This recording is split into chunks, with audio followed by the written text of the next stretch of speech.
Hey listeners, the information shared on this podcast is for educational and informational purposes only. It is not intended as a substitute for professional medical advice, diagnosis, or treatment. Always seek the advice of your physician or another qualified healthcare provider with any questions you may have regarding a medical condition or treatment. Thank you. Welcome back to another episode of the Reveal It All podcast. You are tuned in with your host, Laura Ayabusi, aka Victorious23. And guys, this space I have created as a survivor of breast cancer to echo in every chamber out loud how resilient our bodies are, and also to echo that self-advocacy and you prioritizing your being is vital. So, here in this space, I am encouraging you to prioritize self-care, to educate yourself about your body, to educate yourself about your mind, and to understand that you too can really encourage yourself to overcome quite like literally anything in your life. So, here I am checking in with y'all. I have been on a 2-week break, and I do need to first apologize to my listeners because I probably should have given like an additional heads up on my last episode. But if you have not yet caught up on all of the great things that are already happening, it's been a very busy month. This month is Pinktober. It is Breast Cancer Awareness Month, and I have been on go. And again, if you have not yet tapped in, tap into episode 4, where I interview Natasha after cancer. She is a breast cancer survivor. She is a pink sister to me. She is someone who I find true inspiration, and she is doing the work, y'all. If you are someone who has a loved one or you yourself are going through a diagnosis and really need the encouragement, my sister Natasha is someone who will fight for you. And I highly encourage y'all to, again, lock into the Reveal It All podcast. All right, baby. I'm going to be introducing you guys to some really incredible people. And Natasha after cancer, she's one of them. I love you so much, Natasha. Thank you so much for being here with us. And again, you can find her on Instagram. Lock in, all right? Subscribe, and share these episodes out, y'all, okay? I will apologize for the 2-week hiatus. And because I have been gone for 2 weeks, I obviously need to explain what has been going on with Victorious 23. This episode is a full girl chat episode where I will be touching base on some items, some topics, some things that are currently trending that have caught my attention. And I also will be catching you guys up on everything that is currently happening with V23, my current beast that I am dealing with and how I am taming it. And this week, the beast is recovering from plastic surgery. So stay tuned.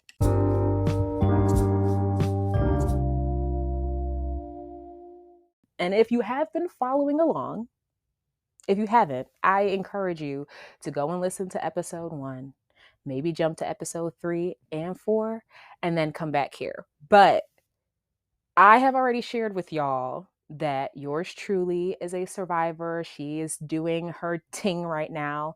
And right now, I am in my season of rebuilding, reclaiming, and balancing. Okay. Yes. That's the climate that I'm in right now, where I'm just trying to get back and beyond what I believe this journey, without intentionally doing, but intentionally doing, took from me. Okay. There's a lot of things that one may go through emotionally and physically throughout their personal health journey. And at times you feel like your health has taken something from you, whether it's taken an opportunity, a space of time in your life. It's taken up your 20s. health can feel like that, where it really is very disrespectful and it just comes and takes up space, and you are left to deal with, you know, whatever happens after you come out of this phase. And so my reality right now, as I just turned 30, is a few years ago, I was outside, outside, living best life, right? And this was after my first diagnosis. This was after I got my first cancer-free phone call. I'm now living, thriving, doing me. 5 years post, I am dealing with cancer again.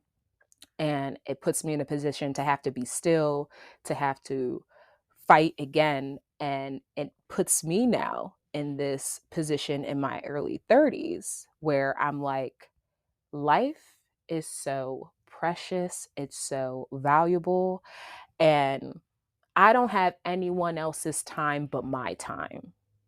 I'll repeat that. I don't have anyone else's time but my time. And I mean that on every level, in every conversation, in every single scenario. It kind of comes back to, this is the season of me where I need to prioritize me, because there's a lot that has been happening in this journey for me. What that looks like as a young Black poppin' hottie, fine babe that also advocates for herself is opting into breast reconstructive surgery. Now, I have a really, really amazing tool that I'm going to share here with my audience that I was gifted by my nurse navigator, Jackie. Jackie, I love you. She gifted me the Comprehensive Patient Navigation Guide. It's its ninth edition. It is a breast cancer treatment handbook, and it is by the author Judy C. Neese, last name spelled Kneece. And number one, Jackie, if it wasn't for you and this gift, I really feel like I would have just not been as informed about a lot of what this journey required. This handbook, my friends, if you're looking to just really educate yourself about the journey ahead, if this is your current beast or a beast that you may have experienced or a beast that someone in your life is currently experiencing, buy this handbook. Buy this handbook right now. Right now. I found that this was one of the most comprehensive pieces of literature for me. This book single-handedly equipped me with the information that I needed to make the decisions of reclaiming my life. When you hear cancer, right, a lot of people freeze, shake up, and immediately think of the worst. And it's so strange. And it's sometimes frustrating for me being a survivor that it's just cancer that does that, right? People don't do that and shake and quiver when they hear lupus. People don't shake and quiver when they hear other like chronic diseases. But when they hear of cancer, immediately it's just like, oh, there is no answer to this. But in fact, on Reveal It All podcast, I'm revealing that breast cancer is curable, y'all. It's actually highly curable, especially when it's caught early. So when we're talking about beast, we need to first eliminate this idea of it is this disease, this illness that's going to take me and I'm not going to be able to be myself. You're going to be able to be yourself, babes. Be yourself. No one can take that from you. And this journey, it comes in waves. There are things that emotionally you're going to have, things physically you're going to lose. But guess what? Balancing. So, as I said, I'm in this place of balance, right? And so, this book has equipped me with the knowledge to help me advocate for myself, and it has single handedly equipped me with information that I needed about every part of the process when it came down to dealing with my current beast. All right. So I wanted to introduce this tool to my audience because one, I know someone's going to need it. And two, there's going to be moments during my episodes where I may just pull out my handbook and read words off the page so that you guys can get a better picture of what's actually going on here. I feel like this book does such a great job of explaining things. And so you will definitely hear me grab this treatment handbook out and read some words straight off the page. I'll be dropping the chapters that I'm reading from just to aid some of the conversations that I'm having in this space because they do such a good job of doing it. What I also love about this book is there are quotes from other survivors in here that speak to exactly where I was during my journey when I had to face some of these decisions along the way. So I'm going to read some words off the page in chapter 7, which is focused on what Victorious 23 is currently going through. And I feel that this will properly educate you guys and kind of intro you guys into the world of a breast cancer survivor electing to do things with her body. And that is exactly where I am right now. So, chapter 7 is about surgical treatment decisions. Each chapter starts with a quote, and I love them. So, I'm going to read the quotes off and shout them out, and then I'm going to get into an intro for you guys to understand the importance of breast reconstruction and, again, where I currently am in my journey. So, quote 1 by Anna. I had a limited amount of time to make my surgical decisions. I had to push to meet with a plastic surgeon to fully explore my options. I made my decision after talking with the healthcare team and based my decision on what I felt was the best choice for me. I couldn't look back and have regrets. This quote is from Harriet. I was frightened by how many fast things were happening. I felt totally ignorant about breast cancer and I have no idea where to turn for information or education. Now, these two quotes, they sit heavy on my soul. And I know it's not just me because when you receive a diagnosis of cancer immediately, I mean, and also the stereotype is very much out there where people hear cancer, they freak out, right? But when people hear lupus, they don't freak out. When people hear, liver or kidney disease, they don't freak out. But you hear cancer and all of a sudden it's like, oh, death. When it comes down to cancer, y'all, it is not death. Okay. We know the stats and the numbers show that breast cancer is actually very curable if it is caught in early stages and if you're taking care of yourself, y'all. And that's the reason why I'm revealing these things here. We're removing all the ignorance from the conversation. That is also what we're doing here in this space. I relate very much to Anna, who felt like she had to make a very rushed decision regarding her body. And I relate to Harriet, who felt like there's just so much information. I don't even know where to go to even help me process this information and how I can make a decision at 29 about amputating my breast. Like, what are we even talking about, right? What's important for my listeners to understand is this next body of language that I'm about to read to you. Facing breast cancer surgery is emotionally difficult for most women. When you learn that it is necessary to alter or lose a breast, it is normal for many unexpected emotions to occur. In the midst of these strong emotions, it is helpful to remind yourself and whomever you're supporting that surgery is a necessary step to protect the future of your health.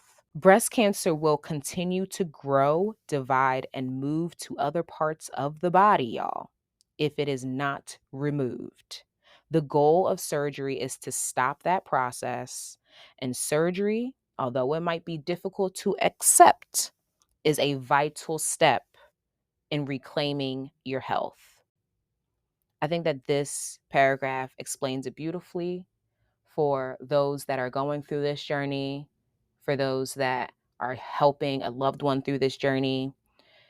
This step of the journey is probably the hardest part for some, not to mention a 20-year-old making decisions to remove their breast, a 20-year-old that wants to have a family, wants to have children, breastfeeding.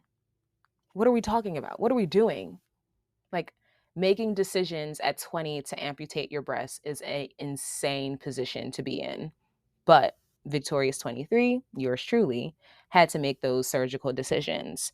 And again, I really want to shout out Judy for this handbook, this treatment handbook, because this has single-handedly helped me to be equipped with the information that I needed. I thank you, Judy, for not gatekeeping and for creating this beautiful, comprehensive treatment handbook, because for me, Laura Ayabusi, it has helped me make some decisions in a very, very difficult process.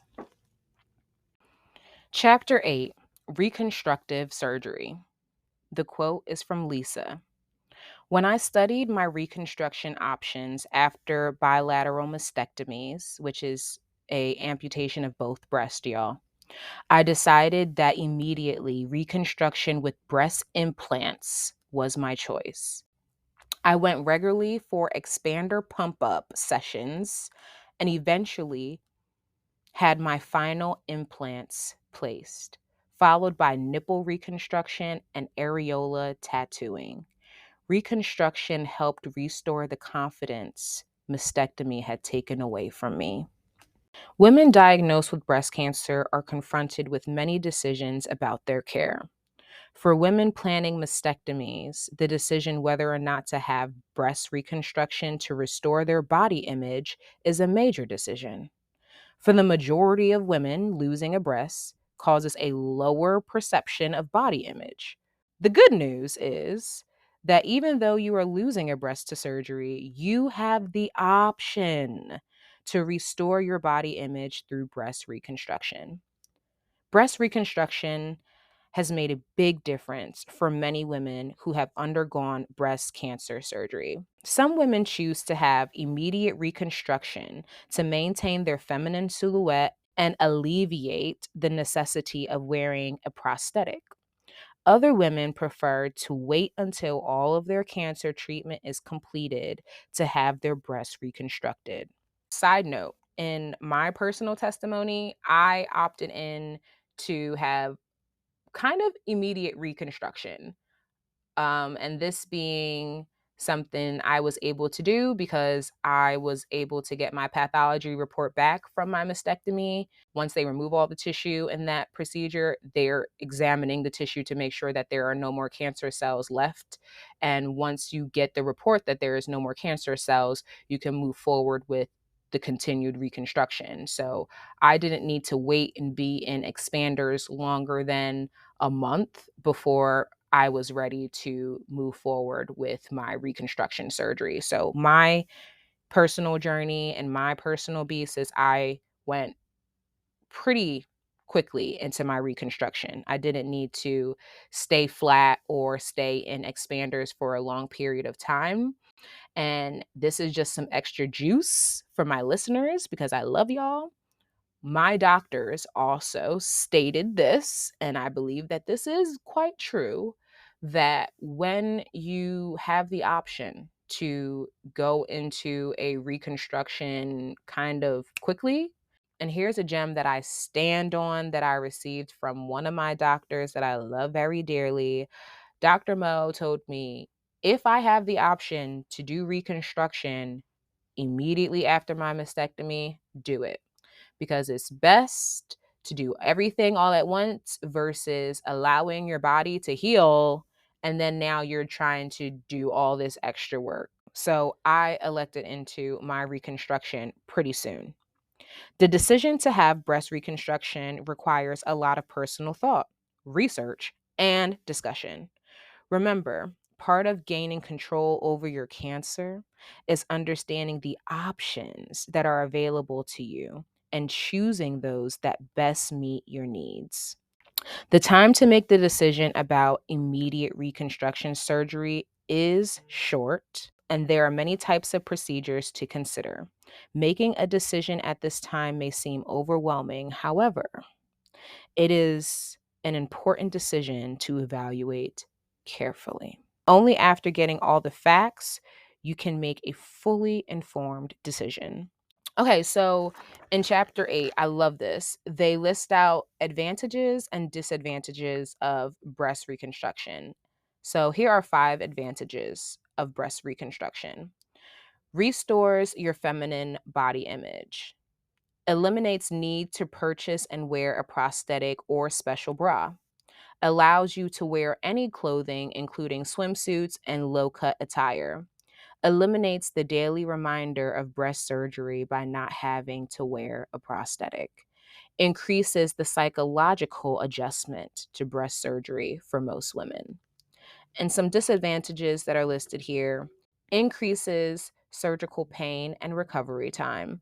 And secondly, it says increases potential for infection or surgery complications due to the more complicated surgeries. Options available for women desiring breast reconstruction have greatly increased during the past decade. Traditional procedures have undergone refinement and new technologies have been developed, which have greatly improved the cosmetic outcome of reconstruction. There are 2 basic types of breast reconstruction: breast implant and autologous reconstruction. Breast implant is where they use a flexible sac and they place it underneath the skin muscle. It's filled with either saline or with silicone. And the autologous reconstruction is where they use skin and fat with or without the muscle, and it is moved from your abdominal section, your back, your butt, your inner thigh, your upper thigh. Those are all areas that a doctor can remove the skin and fat from to reconstruct a new breast mold. There are pros and cons to all things, and there are pros and cons to either of these elected surgeries. And that, my friends, brings me to a place of stressing how important it is, again, to be an advocate for your own body and your own health. Because as I just shared, there's different types of surgeries. You have options. You have options. So you pick what you need to do, what you want to do. You don't have to pick what your doctor told you to do. You pick what you want to elect into. Now, I said the word of the day is options, right? And this is where your advocacy for your health and your well being will also play a pivotal part in your journey. So, if it's not already insane enough that you have to decide to remove your titty, you'd have a blessing of deciding to rebuild your titty free of cancer, free of issue, and it can look cosmetically perfect if you want it to, okay? Now, I'm smiling, I'm laughing, I'm doing that, but I want to be very clear also in this space in sharing with those that hear my voice that a breast reconstruction surgery is not at all a boob job. We are not saying, oh my God, I'm getting some new titties, and we're really excited about it. We're excited about it, y'all, because we had to amputate the original ones.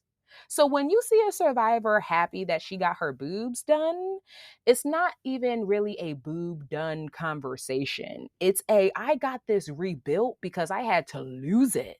I had to remove them.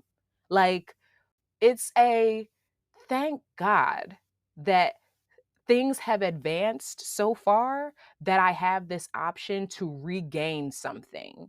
So I look at this part of my journey as a blessing. I am grateful and I am regaining something that was taken from me. And again, in this journey and in healing and just dealing with whatever your beast may be, you may reality sink in. You may be losing a lot. And emotionally, you're losing things. Physically, we're now talking about losing things. And it's going to be a journey. I'm not going to lie, nor am I going to paint that as this is an easy process. But the journey ahead, babe, you're built for it. You're built for it. Don't even worry yourself. You are built for the journey ahead. What is important is that you equipped yourself with the information that you need so you can make those decisions that you need for your health. And that advocacy is present in every part of the journey. Advocacy in this part of the journey for me looked like knowing what my options were for breast reconstruction and selecting a procedure, a surgical decision that I could live with for the rest of my life. I highly encourage making a pros and cons list of each of the reconstruction types that you or a loved one may be offered by their plastic surgeon. And based on what your lifestyle is, should go forward with. In March, I got my breast reconstruction surgery done. And since then, been healing like a boss. Everything's sitting where it needs to sit. But this is the time in the journey where you can spend time to now kind of customize, tailor, contour, mold, build, get tattoos if you need to really get you to where you, talking to you, where you desire to be. So I sat with my plastic surgeon. We have already discussed my plan. We have already discussed my personal desires. And so after I healed from my reconstruction, months later, we are now back in discussion. And unfortunately, I'm on a table where he is working on giving me the desires of my heart. And what that looks like is I am no longer Kyle XY. My cousin literally called me Kyle XY to my face, and I burst out laughing. I couldn't even find it as an insult. So because I don't have belly button, I'm now an alien. Okay. Anyway, your girl is no longer an alien. I mean, she's an alien in her own way, but this having no belly button is not a part of the criteria anymore. Okay. I got my belly button also built. Okay, so I recently got a belly button built. If y'all really want to see things, y'all just let me know, okay? But I'm trying to not do too much on the internet because I don't even post enough selfies for y'all. Now y'all want to see body parts? Relax, relax. But I got you. If you really want to see, DM me. I got you. I'll send you pictures. But this is exciting for me because yeah, who would have thought that that would be my life? Okay. I had to recently go through a whole summer wearing bathing suits without a belly button. Now, it's actually quite easy for me because I love a one piece, I love a tankini, and I love a high waist bottom. So most of my swimsuits cover that abdominal area where the belly button would be anyway. Personally, I've always kind of just been shy about my midsection. So a lot of articles of clothes are high waisted for me. So I didn't really have too much of an issue hiding this for the past year. But yeah, it's been a year that I have been Kyle XY and I officially am no more. The other thing that I recently got done was a breast lift. Now, when my left breast was done in March, it sat up perky and it was real cute.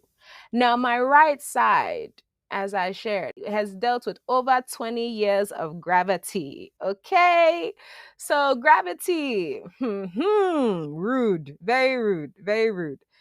So the right side was a little bit off. Let's just say a little bit off. from the rebuilt perky left titty. So what we ended up doing a few weeks ago is performing a breast lift on the right side so that my right and my left now occupy the same shelf. You get me? You get me.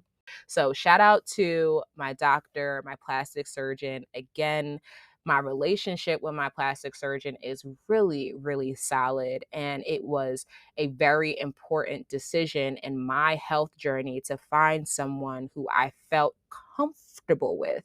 Because again, when it comes down to this journey, this beast, taming this beast, living with this beast, y'all, you have every right to every part, every corner, every angle of this healing process. You have every right to determine what you want to look like post, okay? If you want to go bigger or smaller in your reconstruction, do it, girl. If you want to go flat and just not deal with silicone at all, or deal with having to go through multiple surgeries to get symmetric looking breast again, that is your choice. All right. But again, options, keyword, are important for you and for you to know what your options are. Several months after reconstruction surgery, the surgeon will decide if some minor balancing or touch up procedures will improve the cosmetic appearance of the breast. For women who prefer not to undergo additional surgery, an adhesive nipple prosthetic is available to provide the appearance of a nipple under clothing. Nipple and areola reconstruction is also considered when a woman is making this decision post mastectomy. Nipple reconstruction is usually performed approximately 6 months after reconstruction or when breast symmetry is satisfactory. Surgery is outpatient and the procedure has minor pain. And y'all, that's exactly what I am doing.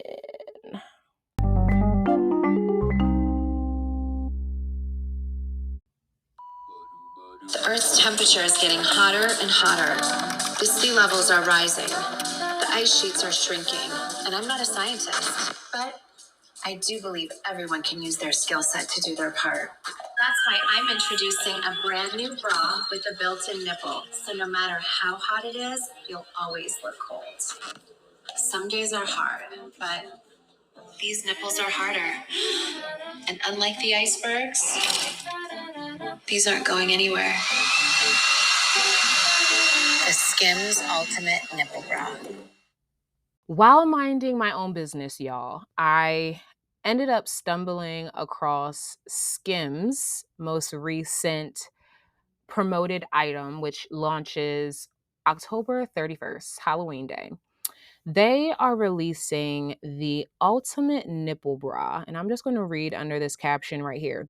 The Ultimate Nipple Bra, a push-up bra this bold has never been done before. A fake nipple brings the wow factor, while innovative cups fully reshape, augment, and lift your bust. Kim Kardashian is definitely creating something very innovative here, but something that may have already been for sure created by our community of breast cancer survivors, as we are constantly dealing with prosthetics and bras and all that other stuff. I don't want to sit here and act as if Kim deserves all the credit here, but it's the nipple for me that caught me off guard, because when I watched the video on social and when I saw the photos, what really threw me off was like the images of these women wearing wet t-shirts, and they have this ultimate nipple bra on, and you can see like an imprint of the nipples through this wet t-shirt, and it's just wow. The marketing side of me is very excited. Like, when you think about nipples, okay, this may get a little bit inappropriate, y'all, but when you think about a woman's nipples, like, you often think about like seeing them poke through her clothes. As I shared, there's a community of us survivors online that are fully like showing off their fobs, having no nipples, having no areolas, just fully. If you check the hashtag under fobs, you'll get the vibes. These women have absolutely no shame in not having a nipple, but my oh my, what a nipple could do.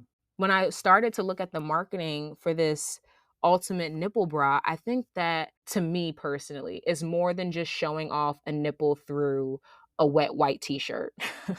For a woman who has had to make some surgical decisions to remove their nipple, remove their whole breast, this right here, Skims, is actually quite innovative.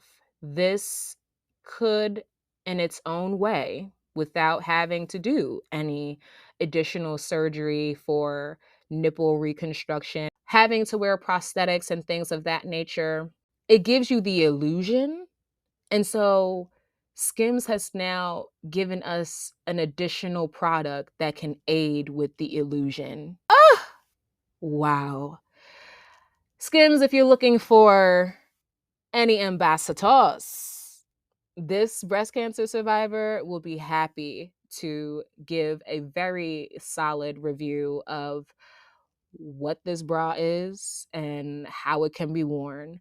I don't have anything negative to say. I don't have anything negative to say. And honestly, I know how my community feels about some things that go on with this family, but when it comes down to business, I have nothing negative to say. I think that this is truly innovative. I think that Skims don't even know. Like I don't even think that Skims had in mind how innovative this could be. I think that they were probably just thinking more cosmetic. I think that they were maybe thinking very surface level with this campaign and with the idea of having a bra with a fake nipple on the outside. I think that they were probably thinking very surface. I don't think they were thinking very large scale. And as I look at the marketing and the branding behind it, the wet t-shirt concept where, you see a woman's nipples poking through the shirt, or just wearing clothing without a bra just so you see a woman's nipple. That's kind of what the marketing campaign is giving, right? But to me, a breast cancer survivor who had to make some really crazy, crazy surgical decisions in her 20s before having children, before even being courted to have a fiance and a husband. I had to make some real crazy decisions about my silhouette in my 20s. And here Skims is providing a gift. A breast cancer survivor can actually connect with, either go without a boob, go without a nipple, or keep a nipple. This product right here single-handedly gives faith, gives joy, and restores something to a community of people that I don't even, again, think Skims was aware of what they just did here. The product becomes available October 31st. Skims says it will donate proceeds generated from this bra to a climate change organization. Hmm? Mm. In addition to our investment in advancing carbon removal, Skims is proud to donate 10% of sales from our Skims Ultimate Nipple Bra as a one-time donation to the 1% FTP, a global network with thousands of businesses and environmental organizations working together to support people and the planet. Okay. I was not aware that proceeds were going to climate change when I actually first started recording. Now that I'm aware of that, Skims, let's talk. That's all I'm going to say. Skims, let's talk. I believe, okay, like Obviously, any type of funding going to a larger cause, I am pro. Thank you very much for thinking about something other than capitalism here. But, I literally just said this. This product has the potential to reach masses, and I believe the appropriate community to touch as you are an intimate line of lingerie and undergarments would be something for sure focused towards women, health, and maybe the titties. Just maybe, since we are talking about a bra here, a push-up bra at that. All right, so yeah, shout out to Skims. I am definitely looking forward to like seeing this product and actually feeling this product, possibly wearing this product. Again, Skims, reach out to me. I am very happy to do a review and to let my community of survivors, breast cancer survivors, to let my community know that this could be an amazing solution to boost confidence and to restore something that may have been taken from them during their journey of healing and thriving and being just the resilient boss that they are. All right. And that's all that I got to say about that. When I saw that on my timeline, I was shooketh, y'all, but it is real life. Skims is releasing a bra with a nipple on the outside. And if y'all have the opportunity to get your hands on it before I do, let me know. But I am very interested to see more of the response of the women that actually use this bra and wear it in a way where it's not just flashy and it's not just like, hey, I got nipples out, but we're wearing this bra in a way where it provides more confidence than just showing off the goods, okay? Because again, who wants to be sexualized? Nobody. But who wants to have a nipple restored? A lot of people. Okay? I think that we'll end it there. All right. Now let's move into how V23 has been living, taming this beast, and then we're going to jump into some really good takeaways from this conversation. All right. For the past week, for the past 2 weeks, yours truly has been on bed rest, has been focusing on herself only, and we have been focused on making sure I heal like a boss. So, in this episode, I'm going to share with you guys some of the things that I have been doing to take care of myself through the midst of it all. And of course, I'm going to drop all of my self care essentials. All right. Because one thing for sure is that surgery is no game, honey bunny. All right. It is a desire of mine to have my boobs back. It is a desire of mine to look good in this skin, in this body, up until I'm put away. And I'm not ready to be put away. So up until that time, I'm gonna look fine. Okay. I have always been a fine babe. Yes, ego. I'm a fine babe. I know this. It is me. So up until it's time for me to go, I will remain a fine babe. And so that is my story, and that is my personal decision as to why I got some work done. And this was something that I don't play around with. So yeah, I'm going to share with y'all essentials that you're going to need pre-surgery and post-surgery so that you are not embarrassing yourself and doing all the bad things that will not allow you to heal like a boss. Let's get real and talk about how I've actually been feeling. Okay. This is a real like check in. And what I have come to do in my practice for self care is like actually ask myself, how are you feeling? Head to toe, report it out loud right now. And so I literally will stand in front of my mirror, and it's kind of like mirror work where I will say out loud how I'm feeling and say out loud what aches, pains, or something that I visually see or feel internally that needs to be addressed. And so I've been doing a whole lot of that lately because yours truly has been healing. I've been wrapped up like a mummy for the past now 12 days. I have my 2 week post op appointment with my plastic surgeon tomorrow, but I got some work done. And the work that I got done, as I shared, breast lift, belly button, fat grafting, and some scar revision was all done in the same procedure. I also got my port removed. Y'all, the other day while I was talking about the removal of my port with a family member, I really found myself quite emotional, and I like just started breaking down because it very much, again, like the graduations in the past few months where I've noticed where I am now versus where I was a year ago, just it hits like a storm sometimes where you just have this moment of just awareness of just like I really did go through something crazy, and like here I am really looking like nothing that I went through. Like there is this just overwhelming feeling of emotion that you have sometimes when you just observe progress and you just also observe your blessing. And my blessing is literally a year ago, I was doing chemo.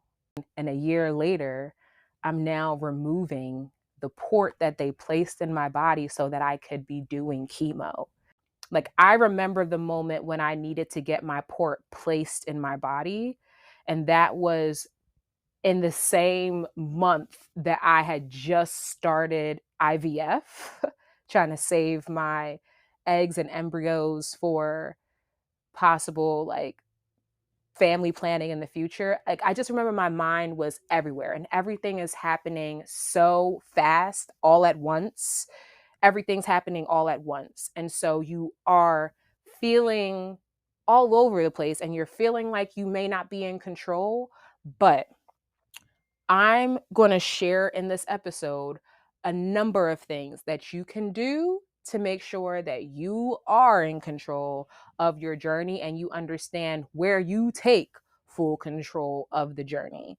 And so I have been taking full control of my journey since the beginning, which is why I am sharing in my space here on the Reveal It All podcast how to be a self advocate for yourself, because I am very well aware that the blessings that I've received, a lot of them have been due to me advocating for myself.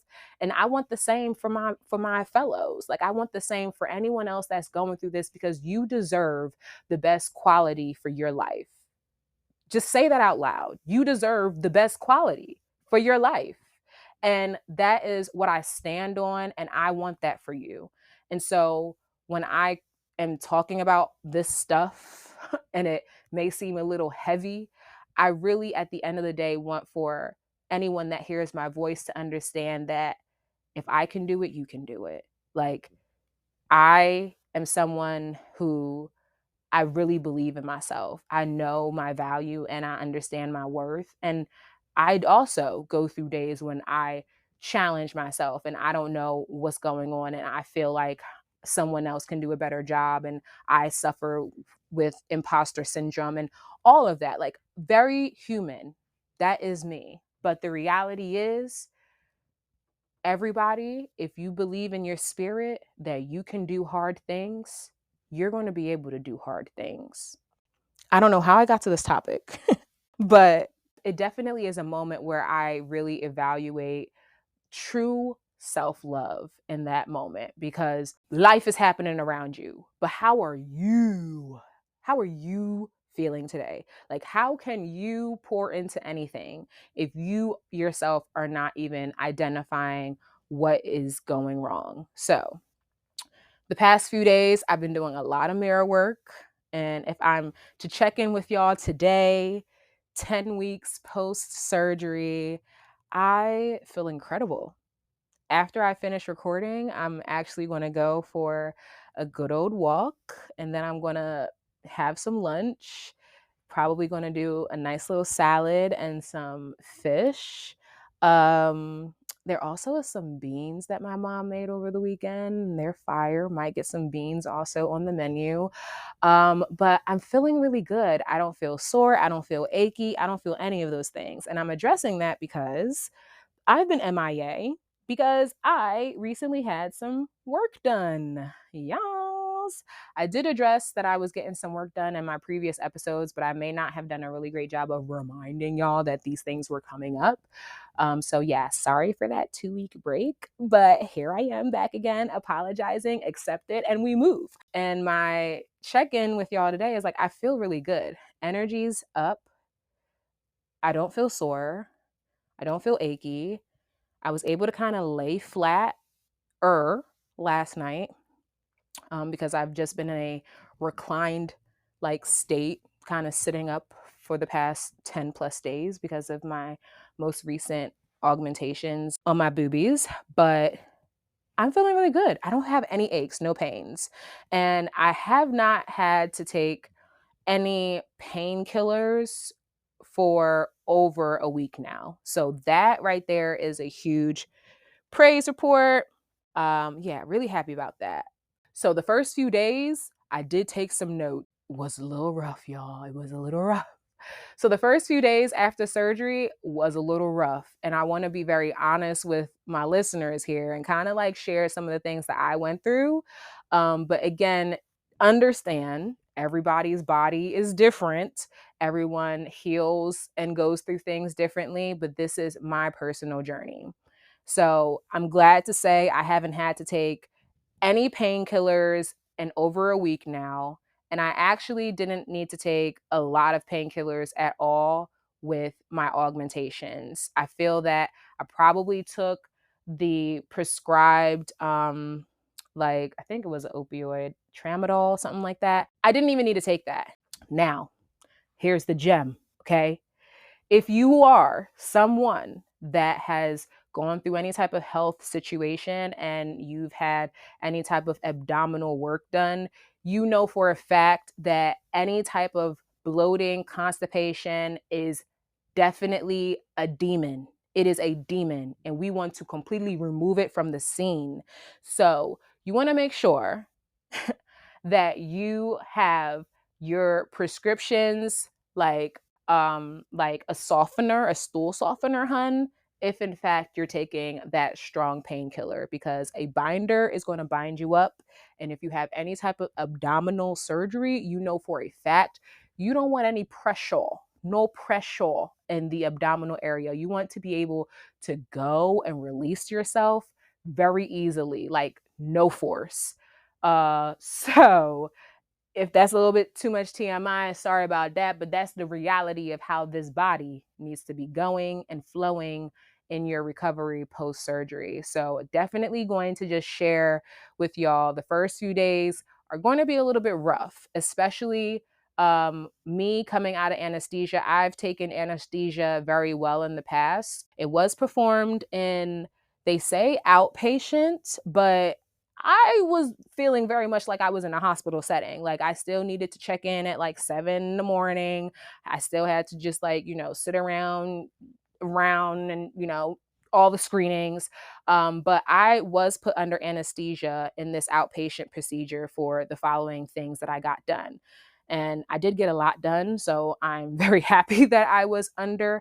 So there's definitely things to be mindful of if you go under anesthesia. That being, you may be constipated. So you need to do a lot of hydrating, water, getting maybe even some prune juice in the system is going to assist if you are looking for the natural way. Now, if you are someone that already has maybe some leftover Colace, that if you do have Colace, and I think you can also buy something off of the counter, that is going to for sure be your best friend.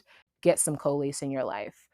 I probably sticking getting back on track with the painkillers. I didn't use a lot of the opioid for that reason, but the first few days I definitely used it. And my rule of thumb has always been, and I have been taught this by my doctors on my care team too, and family members, when taking medication, like if you're supposed to take a med every 6 hours, Avi, take your first med to start that 6 hour mark. But your second pill, you should be taking that 30 minutes to an hour before it hits that expiration of 6 hours. Is that you want to make sure you have that in your system before you feel the pain. Other immediate things that I felt the first few days versus now, um, I was bruised. I was bruised. And the area that I bruised this time around, I didn't experience any bruising whatsoever when I did my mastectomy and reconstruction with the deep flap reconstruction. I didn't have any bruising. This time around, I had these huge bruises right above both of my booty cheeks. And I don't know why. My assumption is after my procedure, I left the table in an abdominal cincher, like kind of like a waist trainer that was super tight. I mean, and thankfully it stayed in place because y'all already know, like, and my girlies with curves, y'all are going to understand this completely. And I won't even need to explain anything further because when I said this to my girl, Devin, she was like, sis, I already know. But when you're wearing your waist trainer, and if you got like a short torso or whatever the case may be, and the bottom of your like waist cincher keeps flipping up because the booty and there's not enough space. Woo! Like for someone that's just doing regular waist training, it's a very painful experience, right? You immediately will wake up out of your sleep if you're sleeping in that trainer. The second that like bone is sticking you in your side, you immediately will start to readjust yourself, right? So just imagine having incisions right at the like areas of where your waist trainer can flip up and sit and rest and dig into. Very painful experience. Very painful. So, what I will say is this: I believe that my bruises probably happened because the waist trainer was literally sitting right above like my booty cakes. And and so with that being said, I think all the pressure of the blood and the circulation and all the swelling and stuff kind of just put a lot of pressure right underneath that waist trainer. And the first few days, mastering the waist cincher and dealing with that was a project. So I'm gonna be honest and real and just transparent about how I've been recovering. I remained in an upright position for the past 10 days. I have not slept flat in the past 10 days. So yeah, I am definitely due for a good back, shoulder, neck massage. Cannot wait. But that is definitely some awareness to have. But guess what? The most important thing at this point in time for the journey post surgery is compression. So it may feel very annoying to be sitting in a waist trainer for over 10 days. But listen, sweetheart, that compression is your friend. It's going to help with the skin healing. It's going to help you to not like do any extra damage to what's already been worked on and done. It's going to help with the the sutures and the stitches to dissolve and do what it needs to do. It's helping, okay? So in the process, just keep in mind this may be annoying, just like everything else in this journey. This is all temporary. It is all temporary, my love. So I will be 2 weeks post come tomorrow, and I'm looking forward to catching up with them and them telling me how I'm doing. But as far as just an actual check-in, like I feel good. The first few days a little bit rough, energy a little bit wonky, you're feeling kind of loopy, still kind of getting out of the anesthesia if you were on it, so you may be constipated, you may need some support with going to the restroom, you may need some support in general, like getting up and down chairs, stairs, bed, all of those things, because you really want to use a lot of your leg strength and not your abdominal upper body strength, as you know, top half of you is kind of right now on rest, while the bottom half of you needs to be doing a lot of the work. So when going to the bathroom, getting in the bed, all that, just focus on like using your legs more. And that will be a gem that I would drop. There's definitely some things that I have purchased in my journey that I had during my mastectomy surgery that I have brought right back out again for this procedure that I had 2 weeks ago, such as like the Amazon grabber that I purchased, such as my mastectomy like splint pillow. And I am currently in my faja and ab boards and ab foam boards. So those are things that I purchased and I used quite a lot a few months ago during my mastectomy recovery. So a lot of those tools I was glad that I had, and I just was able to again reuse them for this part of my healing. But yeah, 10 days post, 2 weeks out. I feel great. Definitely not having any more issues with constipation. What I will also give a lot of props to with that is, again, my nutrition and making sure that I am putting a green smoothie and a beet smoothie in my system almost every day. So I have a recipe for my like red smoothie and I have a recipe for my green smoothie. And my mom makes it for me. She does her thing. It is packed with ginger, it is packed with spinach, kale. I add mushroom powder. I add peppermint in there. I add a date in it for sweetness. I add mango, pineapple. It's delicious. I add berries, carrots. It's packed with nutrients. And I try my best, especially when I'm in my like healing recovery phase, to completely flood my body with as much nutrients and protein as possible. So, past few days, I have not had an issue going to the restroom. I've been very, very frequent. Okay. As far as pain goes, the only areas that are still kind of sore 10 weeks out, I would say are just underneath the boob. And this, y'all, I know I'm not the only one, because when I had my reconstruction done on the left side, I remember the feeling of like the area underneath itching like crazy. And I remember I did need to call my doctor to have them order an additional round of antibiotics to make sure that the area underneath my boob that I felt was very itchy and wasn't healing really fast was not going to get infected.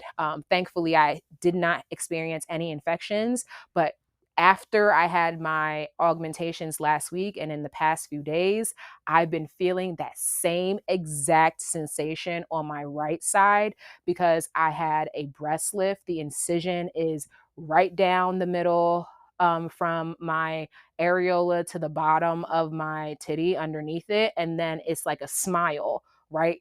Like underneath the boob is the second incision. So that smile incision, to my warriors, to my survivors, that area is probably the most sensitive area in all of this journey. And I believe my doctor did tell me that that area is one of the slowest areas to actually heal. So it is not something of huge concern if you feel any tenderness underneath the boob. It may also just be something you should kind of expect because it might be the hardest area to heal. And when you think about it, like, so when anything jiggles, anything moves, like, and it's sitting against your rib cage as well. So it's a very sensitive area. So that is something I would definitely just charge my survivors with, to just have the awareness of just being very careful around any of your incision sites. Definitely ask at the hospital for extra soil napkins, extra pads, extra cincher, extra surgical bra, extra everything, because you're not going to be taking baths for the first few days. You just need to let your incisions dry and do their thing and let your skin do its thing. But then you also, when it's time to like take an actual bath, change into clean garments. Like, don't go shopping for this stuff. The hospital gets it for free. So get the extra bra, get the extra waist cincher, get the extra pads, and monitor definitely like your napkins and how much fluids are coming out of your body, up top and down below. So the first few days are a little bit tricky, but I want to say that probably by day 5, day 6, day 7, I really felt like my energy started to pick back up again. And I started to feel a little bit more up to speed to like take the stairs, to move around freely, kind of more independently. But the first few days, I was like, someone help me. Like, please, I'm in distress. And definitely, I love you, mom and dad. And thank you, Tammy. Like, village, essential, needed it. There was a moment when I came home after surgery and I realized that people do this for fun. Like, people go underneath the knife and they think that this is a game. And then some people are even as crazy to go do like BBLs, actual like serious surgeries, and then hop on flights literally less than 24 hours later, or like just do the madness. And you can't even sit on your butt, but you're trying to sit on your butt on an airplane seat that's like so small, and you didn't buy first class, sis. So it's just, it boggles my mind. In the first few days while I was in bed and like just managing the pain that I was dealing with, I constantly thought about like the people that elect to do this for fun. I don't get it. This is not fun. This is not okay. It's actually painful, and I feel like very like limited. Like, I feel very hindered. But anyway, more of the story, I am so thankful that I had support for the first few days, because it was a little bit rough. It wasn't as rough as my March, like mastectomy, because also with this, I didn't have to deal with drains. The drains, y'all, that's something that I really hated about having surgery and experiencing the drains. You will never forget it. And I will have more about that in a story time for another episode. But what I can say is I definitely value my village, and I am so thankful for having people around me to support me in those first few days, because first few days after surgery are no jokey joke, okay? And really, you should be focused on resting. The other thing that I will say here, moving my body was something that was very important to me in my recovery. It was told to me and has been told to me by my doctors and friends too that have had like other major invasive surgeries, that moving the body before surgery and moving the body after surgery are going to be like the best ways to get back on your feet and to get back to healing and to recover really fast. And so I'm like, fast recovery, sign me up. So it's been really important for me to, move and try to push myself. I was on the same exact instructions from my care team to not do any bending, any lifting and twisting, and like lifting, like nothing heavier than like 5 to 10 pounds. So I was, again, on very strict orders to pretty much rest and just allow the body to do what it needs to do. And babes, I listened. All right. I was able to pick up my energy, as I said, like around day 6 or 7. And that's when I was like, you know what? I want to get some fresh air. And I challenged myself on day 6 or day 7 to go take the stairs and to also go for a little walk. And that's what I did. And ever since then, every single day, I have been able to walk in the morning and in the evening. I go for about 10 minutes. I put on a podcast and I just go walk around my neighborhood. I do like 1 or 2 laps. And yes, I sometimes am out of breath. I'm a little bit embarrassed about that, but also I'm reminded to not be embarrassed, because I have gone through a lot. This body has gone through a lot, but it is all a part of the process of recovery and healing. And so, what I will state is the second that I was able to get outside, yo, like game changer, mood changer. Like my mood completely changed. I felt very happy. I felt like I wasn't cocooned and having like terrible cabin fever anymore. For someone that's like just very independent and I like to just be on the go, it can at times just be a struggle to be told to sit your butt down and stay still. So I can definitely just share in my experience that by going on walks after surgery just for 5, 10 minutes and just continuing to build on that, day by day has really improved my own personal health, my personal mental state in a huge way. Because, yeah, mentally, I can't stand being stationary for too long. So the second that I was able to actually walk and independently do some stuff like graduation day, it feels real good. But glad to say that I feel amazing 2 weeks out. My energy is definitely back up. I'm able to do way more than just the bare minimum. I've been staying on top of my smoothies, my nutrition, and making sure that I'm always getting some form of protein in my system to help with the recovery of the tissues and all that stuff. And then I am just, again, being just very mindful of compression. So those are the things that I've been very focused on the past few days.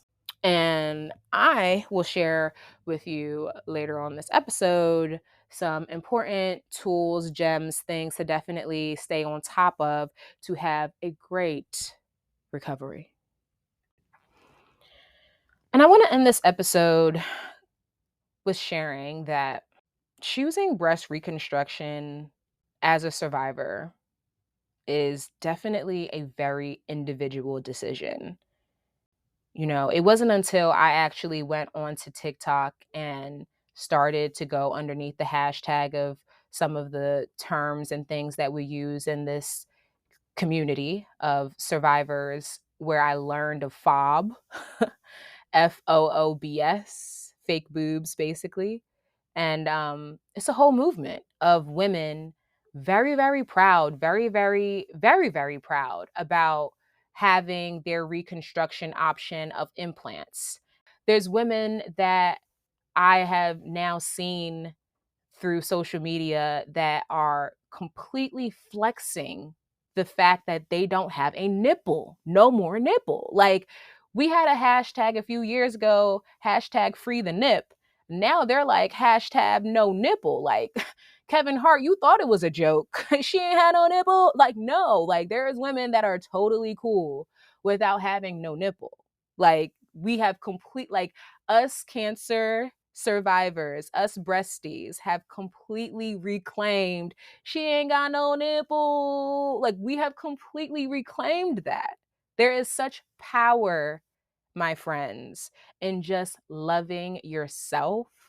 And that right there can be the word of the day. All right. Outside of options, love yourself. The community of women, also of survivors that have decided they don't want reconstruction, they just want to remain flat.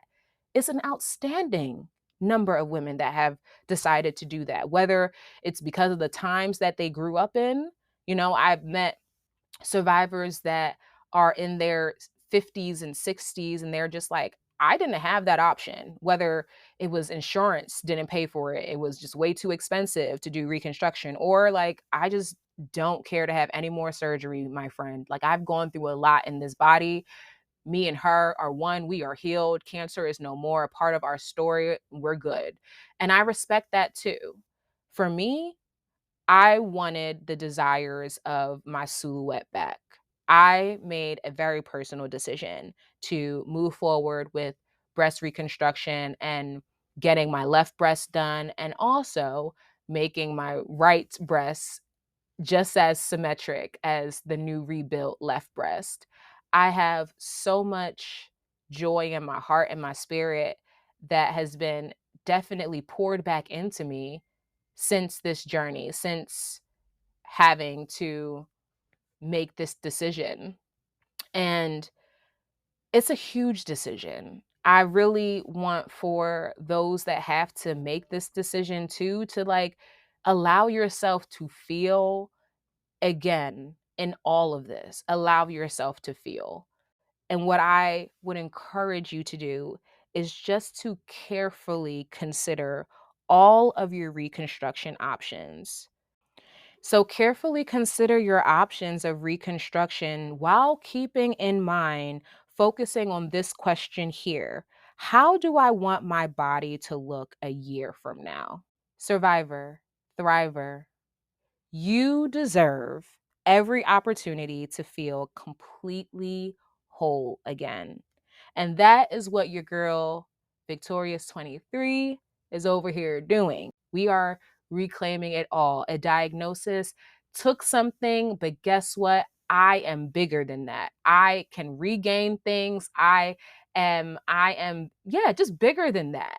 And so I highly encourage you, whomever hears my voice, to remember that you deserve every opportunity to feel completely whole again.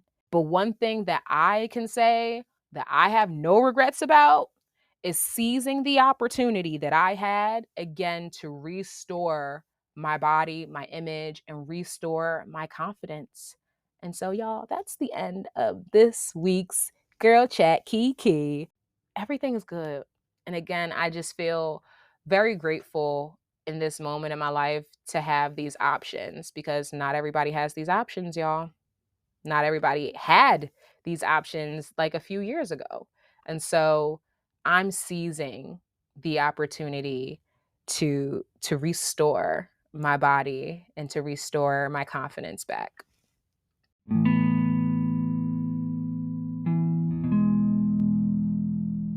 I want to thank you so much for tuning into another episode of the Reveal It All podcast. I hope that you've enjoyed this insightful conversation and the stories that I've shared in this episode with you today. If you are loving what you're hearing and you definitely want to find a way to support me, there are a few things that you can do. Number one, I would love for you to subscribe. Make sure you never miss an episode by hitting that subscription button on your favorite podcast platform. Next, you can leave us a review. Your feedback means the world to me, quite personally. And if you found value in any of our discussion, please take a moment to leave a review. Your review definitely helps us reach more people, and it continues to bring engaging content here on my platform. The next thing that you can do is join the community. You can join us on social media, follow us at Reveal It All Pod. You can follow our website, or you can sign up for our newsletter to become a part of the Reveal It All community. You really are joining a growing community of like-minded folks that are revealing stories and providing amazing insight to truly make a difference. Thank you again so very much for being a part of this journey with me, and I really hope that we get to cross paths again. See you soon. Bye now.